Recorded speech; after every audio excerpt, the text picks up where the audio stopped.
crazy times. Good evening and welcome to Beyond the Front Page, produced for the spring 2022 semester here at Cayuga Community College.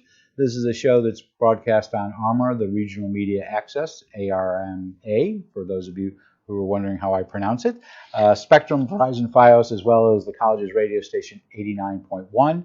I'm your host, Guy Cosentino. It is spring, and thus many thoughts drift to baseball. With the major leagues setting up their season for 2022 last week, at spring training, I think, starting last week with some games this weekend, we thought this would be a good time to talk about baseball in Auburn, and specifically at Falcon Park, with the new Auburn Doubledays that are returning for their second season in June. We are delighted to have one of the Doubledays owners, Don Lewis, back in the studio. He was gracious enough to be here last year to talk about what was going on and their agenda for their season, but we're going to talk about the upcoming season and what went on last year. So welcome back. Thank you for having me. So it's great to have you here. And so this is not the New York Penn Doubledays, so we should always start off with that. So I don't mean to get road on that. No. This is part of something called the Perfect Game League. What is that? Yep. So more or less, it's 13 teams made up, and a lot of the teams are old NYP League teams that people are used to hearing. This year, Jamestown came in, Elmira's in, Batavia came over this year with us. So it has a lot to do with that. A lot of the teams, I'd say 85-90% of them, were all old NYP League teams. So Jamestown, Batavia, what did they do with their facilities last year? They just stay empty because there was no New York? Nope. So a lot of them came in in the league last year. And we kind of all followed each other that route to come into this league. It's been around for 13 years, so it has a very good name for itself. There's been actually over 350 kids that have been drafted through this league in the 13 years. So that's really special that those athletes come to play in your city, our city, and have a chance to play so hard that they get drafted. And geographically, where do you go from? The New York Penn League was not really the New York Penn League by the time it ended. I think it includes Staten Island, Massachusetts. Did it go as far as Ohio? They did. They were all over the place. Yeah, so we're all New York State. So the furthest north we go is probably Boonville. The furthest east we go is Saugerties, New York. Furthest south near Albany. Yeah. The furthest south we go is Elmira, and then the furthest west we go is either Jamestown or. So you're really in the center. We are. We're lucky because we have about a 3.5 hour radius around everybody. So who are your players? Where do they come from? Mm-hmm. So it's new almost every year. We have 2 or 3 returning players, I believe. But they're college students for the most part. They all need college eligibility, so there's no high school kids, nothing like that. We were excited in our last call and our last league meetings that now college seniors, that want to put the extra time in that may not be getting drafted their senior year, is now eligible to play in our league. Why is that? Is that because of COVID or because of... No, it's just a new rule that we made as a league. Okay. It's easier for some guys to be seen that way that might have either got overlooked or looking to continue playing the year after school. So I know you had a story the other day about signing someone. I'm judging on the name. I remember a green background on there. So how do you recruit these?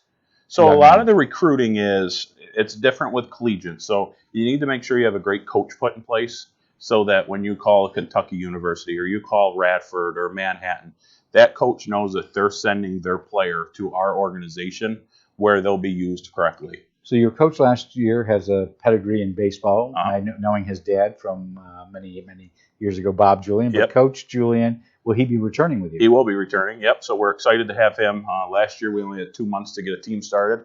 You had that much time. Yeah, no, it doesn't seem like that. But usually your team's fully filled by September. October is the very latest that you have a full roster. So we had such a late start last year, and what Ben did was remarkable, to take us into the second round of the playoffs and then lose to Amsterdam that made it to the final, that lost in Game 3 against the Saugerties Stallions that were the champions last year. He did a phenomenal job. So where are you and Ben Julian in signing up players? Yeah, we're off to a great start. We're probably 90% full right now. So we're really excited where that is taking place. This league is a lot to do with pitchers. We play so many games in a short period of time that some kids that are coming from a Kentucky or Florida State, some of them are sent on pitch counts So that's where Ben's got to get, juggle that a little bit. So I only know pitch counts because I have a 9-year-old. Okay. So for many people, they don't understand. There's a limit that organizations want pitchers not to pitch over, correct? Yep. Okay. So you have a kid for 2 months, June and July here, and then your plan's always to make the playoffs, which we will again this year, without a doubt. So that's really what's up to the coach to juggle that, where he's going to say, okay, this is a must-win game here, but we need to make sure we save him so many pitches when it goes into the playoffs. Okay, so it's for a whole season. It's for the whole season. Okay. So last year when you were here in the studio, almost to the day, your biggest challenge was getting pitchers. Is that still the It is. Challenge? It's still hard. Yep. We had a great start to it, though. If we could add 2 or 3 more pitchers, I think we'd be super excited. Where we are right now, we're happy. We could play a season, but if we could add 2 or 3 more, I think we'd be ecstatic about it. But you still have time because you have. We do. You're kicking off June 3rd. Yep. So do you pay these students? We don't, because they're college kids, obviously. So a lot of them, you go to some of the bigger schools, they're there on a scholarship free ride. So that's one thing that we haven't had a problem with ever. For me owning ball teams, is these kids come to the cities.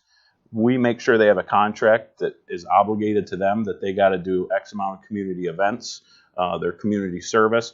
But also these kids we don't ever have problems with due to the fact that they're on a scholarship. If they ever got kicked off their baseball team, they'd have to go back to their college and tell their coach and explain what exactly happened. So a student like that, do you provide housing for them? Yep, so we provide housing. We try to get as many host families as we can. So Auburn has been known, especially when they had the Doubledays and before that, whether it was the Astros or whatever, but lots of families opened up their houses pre-COVID to ball players to stay there, and so you're still looking for housing. So how much housing do you need? So we rate around 30. We house about 30 guys. We can carry 35. A couple of them will commute back and forth, as one's local and one's from Carson Ashby's local. A couple are from Syracuse area. So we look for housing for about 30 guys. Are they responsible for paying for that? No, we take care of that. So do you pay the host family? Yep. So the host family will get $250 per kid per month to take them in. Those host families, all they're committed to do is supply a bed for the player to sleep. So they're not doing transport, and they're not doing nothing. And they're not feeding 21. None of that. There's some people that'll feed them every meal, and we know those names because it comes back to the locker room pretty quick. And we'll get a kid from another school, and they already say, "Hey, we want to live with this person," because they know who. So do you get a lot of repeats? We don't. We'll get you'll get maybe 3 or 4 a year if you're lucky. It's a lot where the college coaches want the kids to go see different things or be part of something different, and try to keep fresh faces coming through the community. And do many of whether it's your league or others, but let's talk about the Perfect Game League. Do they make the majors? So the league's been around for 13 years, and we've had over 250 kids drafted throughout the league. So it's a very well-known league. Lots of scouts at the games a lot of the times. We're lucky. We have the best facility, hands down, in the Perfect Game League. I would put it up probably against any facility in collegiate baseball, the facility that we have to offer. So the more You're talking about the new turf park at Falcon Park. Yeah, at Falcon Park, the staff from Brian Rhodes on up, you couldn't ask for a better staff. You couldn't ask for better city council, better city manager. You couldn't ask for anything better there. The relationship's great. So we'll have the city manager here in 2 weeks, and I know baseball is his favorite subject. It is. We have.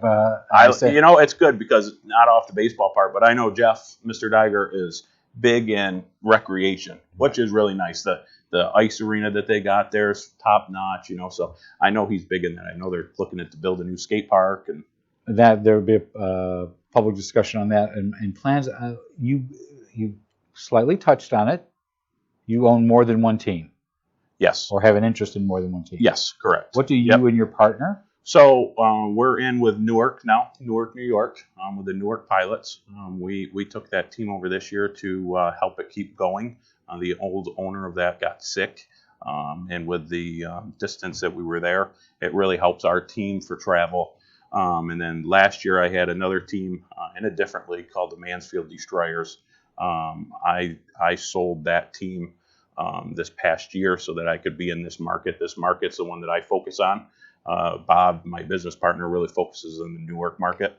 This market's such a great market. So do you guys bet against each other? Bet against each other? For who's going to win? Yeah, we bet to see who pays the bus bill. How's that? Just a valuation, and not necessarily the Auburn Doubledays. What is the value of a financial value of a team? Let's say Newark or Batavia. I mean, you all know what they've been buying and selling for. What's the average price for a team? You know what? It's really different. Like our facility here, and it has to do with your facility that you have to offer.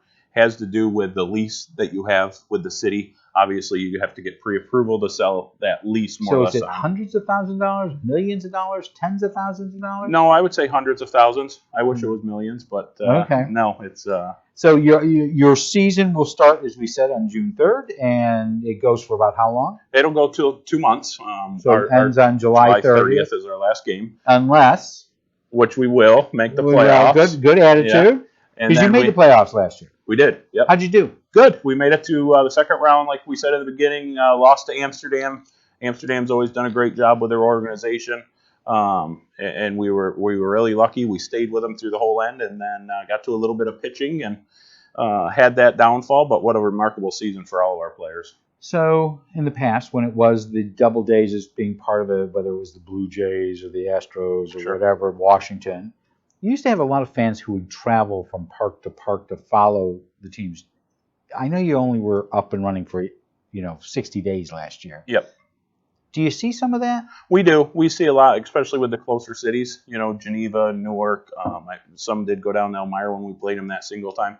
But this year, with our booster club, we brought the booster club back last year. They're more active this year. Now that we have more time, you're going to see a lot more bus trips availability for the fans to go on. And I think as now the fans are through the first year, know what the Collegiate League is about, we'll see a lot more traveling because there was a lot more excitement. So I want to talk about the upcoming season, but you had a pretty good inaugural season. So how was 2021? I don't think we could have wrote a better script, obviously. Always out to win a championship. That's one thing that we fell short of. To find something else that we fell short of. So when you get a championship, is it bragging rights or money, or does it help you with placement? No, I think it helps with placement, helps with bragging rights, obviously.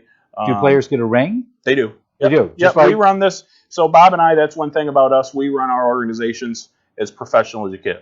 Our players don't drive to a game just because it's 30 minutes away. We take a coach bus. Our players eat meals after every game that Bob and I provide to them. We would give a championship ring to the players if they won that. Our clubhouse over there, there's not another team, like I said, in our league that offers something like that. The field that we have to offer, we had our owners meeting here last fall, and some of the owners that didn't make it up for a game was just blown. You get the wow factor when they come in. So how was your attendance last year? Attendance was good. Our attendance could be better. I'll put that on my end, where this year you're going to see us out a lot more with baseball buddies. The school's coming to sing the national anthems. What's a baseball buddy? Baseball buddies is we go to the youth baseball games. We'll send some players over there. So Little League. Yep. Pony League, those Yep, types. yep. So we'll send our players there. They get to meet the coach. They say to the coach, okay, we want to bring you guys to our game. And the baseball buddies go down in the dugout so that each player would have their own player. They'd run out on the field during the national anthem, give the high fives, and then they come off the field, enjoy a hot dog and a drink, and enjoy the game with their family. And so you decided to do this league in the middle of COVID. Mm-hmm. So how did COVID affect your attendance? It's hard to say for here, I guess you could say, because it was our first year here. COVID did affect it, absolutely. We had a certain section for COVID where people that were uncomfortable with it still could go sit in that section. We did have people use that. Our numbers were up by about 150 people per game from previous numbers that we found.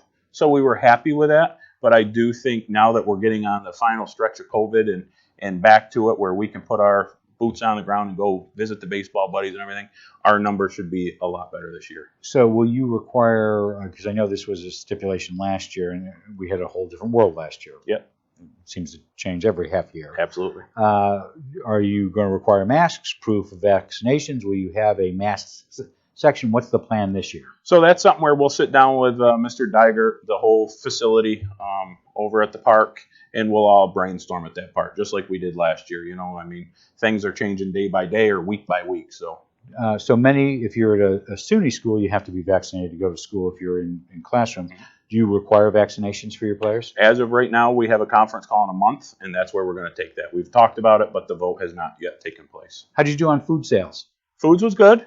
Concessions was good. We made a lot more ballpark-friendly menu. We went back to the basic hot dogs. Let's be honest. You were faster this year than in the Yes. past. Yeah, that was our plan. So what did you do? Was it because you changed the menu that you were faster?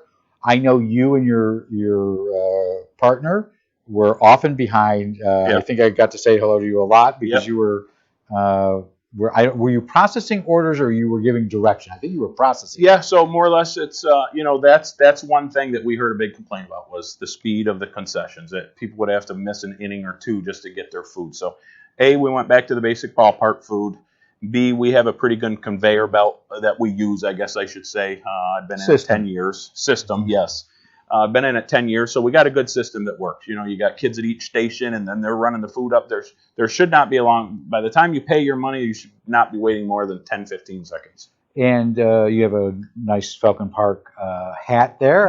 One of the big things for any ballpark is merchandise. Mm-hmm. So how'd you do on that front? Merchandise went well last year. We were extremely excited with that. We brought some different items in. Super excited what we have to offer this year for new merchandise. So anything different? There'll be lots of different things, lots of different designs. You'll see Abner designs in there this year and things like that. So you still keep the Doubleday, and you do pay the city a cut for not the food, but the merchandise, correct, sales? Nope, not the merch. So what we pay is we have a bottom line base for rent, and then any signage that we sell, whether it's scoreboard signage, ads, any signage that you see, we give the city a percentage of that at the end of the year also.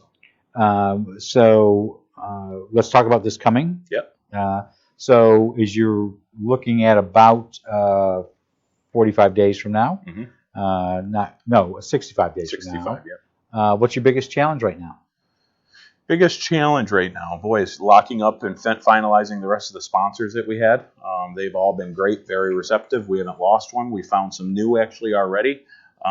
So that is always... So just determine for us, is a sponsor somebody who buys a sign or gives you underwriting money for programs or something else? Anything like that. A sponsor is anything like that, even if it's a group that comes and wants to do a picnic in the picnic area this year. We're super excited about that. We've met with the city. They're actually going to build a permanent structure now on the third base side for picnics, so that'll look really nice. It's always been a tent. It's always been a tent, so we're going to get rid of that tent and build a permanent structure.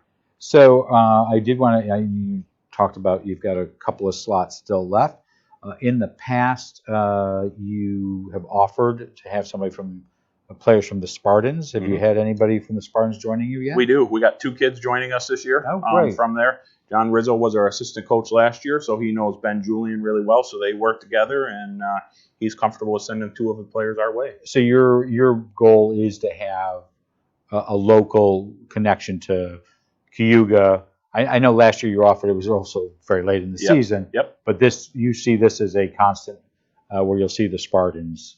Absolutely. That's what we want. Absolutely. That was an agreement we made with the city, and they're a good enough baseball team, to compete in this league. So absolutely. Have you started planning for this year's home opener? What will we see on June 3rd? You'll see lots of fun things. You'll see a band. You'll see fireworks. I know this area loves fireworks. There'll be a huge post-game fireworks show with that. We have a really special giveaway that night that we won't disclose yet. We'll wait to add the sponsor to that. But you'll see a lot of excitement. Like I said, bands. It's not going to be a Jeff Duggar bobblehead, is it? It's not. Okay. No. That's out of the budget. We would like we would like to see that here. I'll ask him about that. So you will see promotions. So one of the things that you do that's fun, and this seems to be a continuation of what the New York Penn League did when Auburn had a team, was you do try to involve, silly bat race, getting in and out of uniforms, all this stuff on the ground with what I would say 4 to 11-year-olds. Absolutely. Still the plan?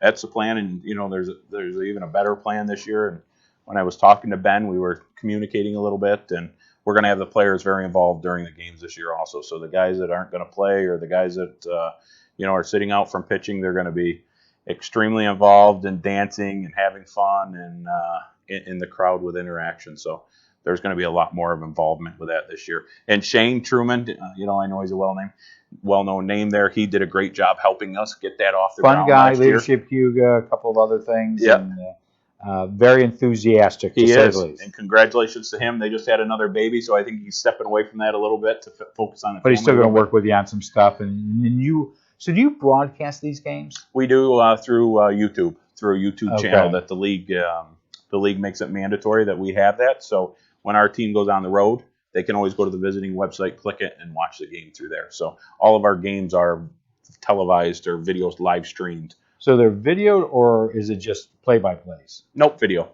So you got cameras out there? We do. Oh, you do? Yep. Okay. Yep. So let's talk money. How much does it cost to go to a game? Yeah, so box seats are $10.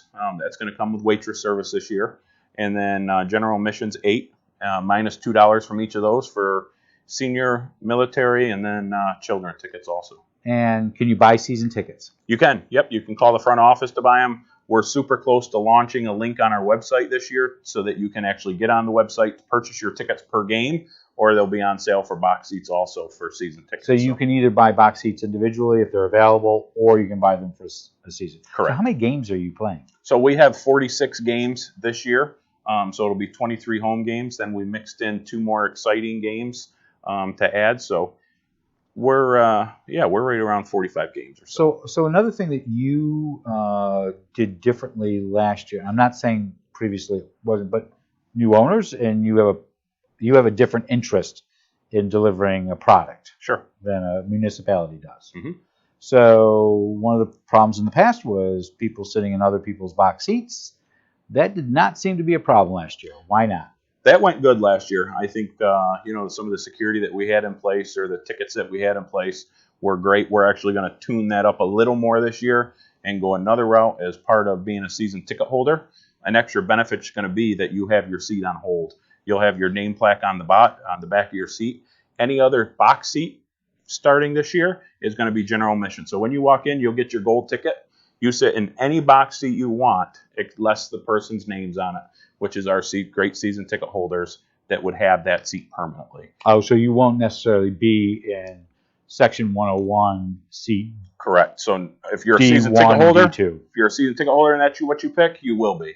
If not, your seats are now going to become general admission. So how many box seats do you usually have? There's 534 total box seats, I believe it is. Okay. And any idea how many box seats you sell for a season? I don't have that on top of my head because we obviously do individual sales and then some of the corporate sales also are in there. So are you at a point right now where when can people start buying tickets?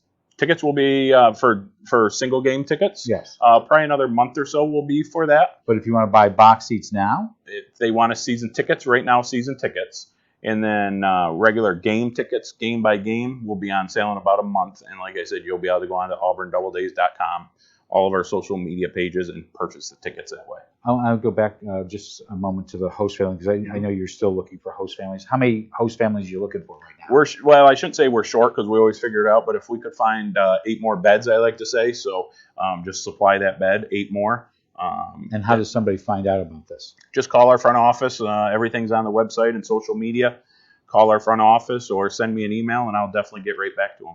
So I don't know if you know this, but Auburn's a baseball town. Absolutely. To your delight, I'm sure. Absolutely. How are you doing anything with little leagues and pony leagues? And you mentioned the buddy system, but do you do something with the formalized leagues? So I guess if I'm reading you correctly, we will be involved with the little leagues. We are bringing back double-day camps this year. There'll be a camp in June, a camp in July for different age groups. So what's a camp? That will be where they can sign up. Mom and Dad can drop them off at the ballpark before work, pick them up after work. We will offer them breakfast, lunch, dinner. They can stay for the game, and they'll be instructed by our players and coaches throughout the day with different procedures. And how much does something like that cost? We're going to start around $149, and that gives them a 2-day camp. They would receive their tickets for the games that night also. they'd be on the field during introductions, and then all day they would, get their classes and courses throughout the day. So June we go, as you know, Jeff Perazzola was just sitting in there, the superintendent of school. He does not want anybody leaving school to go to camp. So will you be doing this in June during the weekends? Yes, or we'll do it late June to make sure that everybody's out. Yeah. And what are you doing with schools? So schools, our big thing that we're going to go after is probably K through 5. We'll go after to go on the field, sing the national anthem. They'll receive a free ticket. Mom and dad will get a discounted ticket. They'll go on the field, sing the national anthem. As the kids get older and we get into the older groups, we're going to invite the bands out so that they can play either during the national anthem or during the game, skip a couple songs of music and let the band play during the game. Because this really is Auburn's team and the surrounding area's team. And I heard that you're putting a new sound system into for sound effects? For sound effects, yep, absolutely. So tell us a little bit about that. Yeah, so we have some inside information on that here. Yeah. So I think there'll be lots of new fun things. Like I said, there's going to be a lot of fan interactions, and that's going to be one of the major parts of it. So if somebody wants to sponsor something, whether it's signage, I was down there, I think I mentioned to you, I was down at the Falcon Park last week to watch the Spartans beat Broome County two times all right. that day. I think that was their 4th win. You still have space available for signage, correct? We do, yeah, absolutely. And there's always something that's available for everybody. So the signage, this is going to sound weird. Yeah. The signage that's right there from now is from last year. New signage will go in May for the new team to go through the Spartan season of next year. Correct. So that's a good thing. They're playing their soccer, softball, and baseball over there. So anybody that sponsors the Doubledays is also getting their signage and viewing for any of the Cayuga College games that take place over there. And that signage, a certain amount of that money goes to the city, but the rest you reinvest in your organization. Yeah, so we'll reinvest that in our organization. Then the city and I sits down at the end of the year and they get a percentage of the sales. And finally, what can the public do to make the Doubledays, your players, the event, the 23 games a success? Come out, grab a hot dog, have an ice cold beverage, and come cheer your home team on. It's a fun night out, and we want everybody to be part of it as it's their team. We are delighted to have you, Mr. Lewis, back in the studio to give us an update. We hope you'll do it again next year. Absolutely. You have a 3-year contract? Yeah, so we have a 3-year deal and 3-year option after that. So this is year 2, so now we'll start at some point looking forward. You optimistic for renewal? Absolutely. All right. Our guest has been Don Lewis, one of the co-owners of the Auburn Doubledays. They expect to have a great summer this year at Falcon Park, and we encourage you to look at their second season and look at the opportunities that are down there. We'll be back on Tuesday with the Auburn Housing Authority's Executive Director, Stephanie Hutchinson, and we'll also have the Auburn YMCA's Camp Director, Melissa Kanga-Kartner, to talk about the Y Camp, which starts up in early July. Next Thursday on the 31st, Cayuga County Legislative Chairman David Gould will be here, as well as Dr. Adam Epler of the Owasco Lake Watershed Management Council. They'll both be our guests for 2 different shows. And as we mentioned, petitions can be picked up for the Auburn School Board starting this week.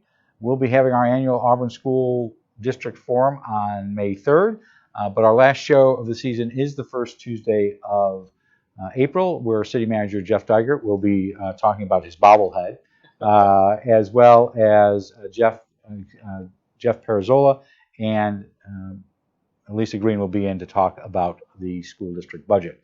If you have any questions or thoughts for us to ask our guests, please feel free to send them to cozguytho@aol.com or Inside Government, 141 Dunning Avenue, Auburn, New York, 13021.